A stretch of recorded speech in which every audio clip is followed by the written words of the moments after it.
ओम नमः शिवाय। आज हम आपको सुनाने जा रहे हैं महाशिव पुराण का श्री रुद्र संहिता का द्वितीय खंड का 26वां अध्याय, जो है दक्ष का भगवान शिव को शाप देना। ब्रह्मा जी बोले, हे नारद, पूर्व काल में समस्त महात्मा और ऋषि प्रयाग में इकट्ठा हुए। वहां पर उन्होंने एक बहुत विशाल यज्ञ का आयोजन किया था। उस यज्ञ में देवर्षि, देवता, ऋषि, मुनि, साधु संत, सिद्धगण तथा ब्रह्मा का साक्षात्कार करने वाले महान ज्ञानी पधारे, जिसमें मैं स्वयं अपने महातेजस्वी निगमोआगमों सहित परिवार को लेकर वहां पहुंचा। वहां बहुत बड़ा उत्सव हो रहा था। अनेक शास्त्रों में ज्ञान की चर्चा एवं वाद विवाद हो रहा था। उस यज्ञ में त्रिलोकीनाथ भगवान शिव भी देवी सती और अपने गणों सहित पधारे थे। भगवान शिव को वहां आया देख मैंने सभी देवताओं, ऋषियों, मुनियों ने उन्हें झुककर भक्तिभाव से प्रणाम किया तथा अनेक प्रकार से उनकी स्तुति की। शिवजी की आज्ञा पाकर सभी ने अपना आसन ग्रहण कर लिया। इसी समय प्रजापति दक्ष भी वहां आ पहुंचे। वे बड़े ही तेजस्वी थे। प्रजापति दक्ष ने मुझे प्रणाम करके अपना आसन ग्रहण कर लिया। वे ब्रह्मांड के अधिपति थे। इसी कारण उन्हें अपने पद का घमंड हो गया था। उनके मन में अहंकार ने घर कर लिया था। ब्रह्मांड के अधिपति होने के कारण वे सभी देवताओं के वंदनीय थे। सभी ऋषिमुनियों सहित देवर्षियों ने भी मस्तक झुकाकर प्रजापति दक्ष को प्रणाम किया और उनकी स्तुति कर उनका आदर सत्कार किया। परंतु त्रिलोकीनाथ भगवान शिव शंभु ने न तो उन्हें प्रणाम किया और न ही अपने आसन से उठकर दक्ष का स्वागत किया। इस बात पर दक्ष क्रोधित हो गए। ज्ञान शून्य होने के कारण प्रजापति दक्ष ने क्रोधित नेत्रों से महादेव जी को देखा और सबको सुनाते हुए उच्च स्वर में कहने लगे। प्रजापति दक्ष बोले, सभी देवता, असुर, ब्राह्मण, ऋषिमुनि सभी मुझे नम्रतापूर्वक प्रणाम कर मेरे आगे सिर झुकाते हैं। ये सभी उत्तम भक्ति भाव से मेरी आराधना करते हैं, परंतु सदैव प्रेतों और पिशाचों से घिरा रहने वाला यह दुष्ट मनुष्य क्यों मुझे देखकर अनदेखा कर रहा है? श्मशान में निवास करने वाला यह निर्लज्ज जीव क्यों मेरे सामने मस्तक नहीं झुकाता? भूतों पिशाचों का साथ करने के कारण क्या यह शास्त्रों की विधि भी भूल गया है? इसने नीति के मार्ग को भी कलंकित किया है। इसके साथ रहने वाले या इसकी बातों का अनुसरण करने वाले मनुष्य पाखंडी, दुष्ट और पाप का आचरण करने वाले होते हैं। वे ब्राह्मणों की बुराई करते हैं तथा स्त्रियों के प्रति आकर्षित होते हैं। यह रुद्र चारों वर्णों से पृथक और कुरूप है। इसलिए इस पावन यज्ञ से इसे बहिष्कृत कर दिया जाए। यह उत्तम कुल और जन्म से हीन है, अतः इसे यज्ञ में भाग न लेने दिया जाए। पुत्र, क्रोध से विवेक समाप्त हो जाता है। दक्ष ने शिव के लिए अपशब्द कहते समय उसके परिणाम पर तनिक भी विचार नहीं किया। अहंकार के कारण वह शिव के स्वरूप को भूल गया।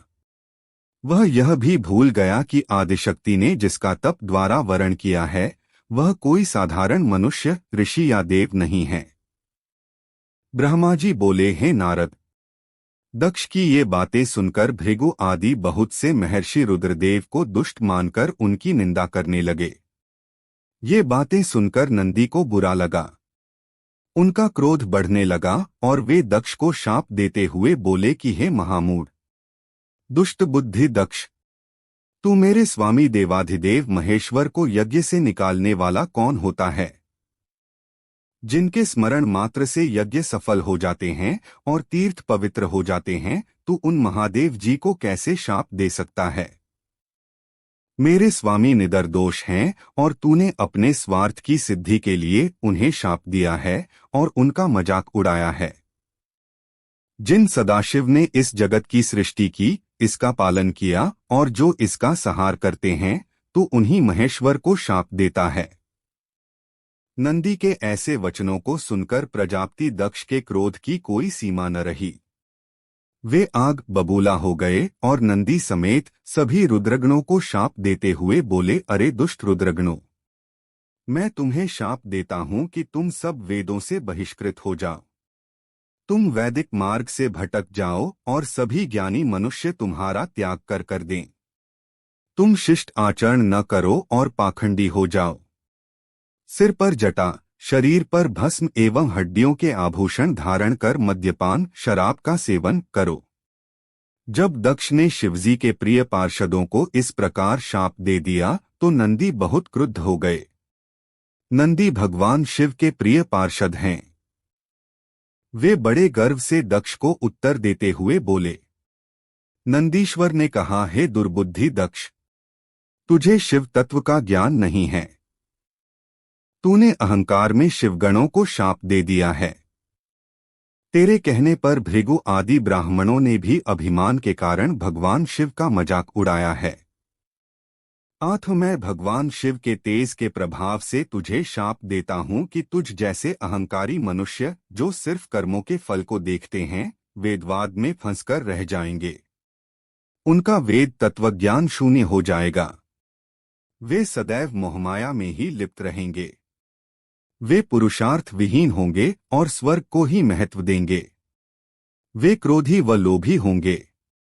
वे सदा ही दान लेने लगे रहेंगे। मैं हे दक्ष, जो भी भगवान शिव को सामान्य देवता समझकर उनका अनादर करेगा, वह सदैव के लिए तत्वज्ञान से विमुख हो जाएगा।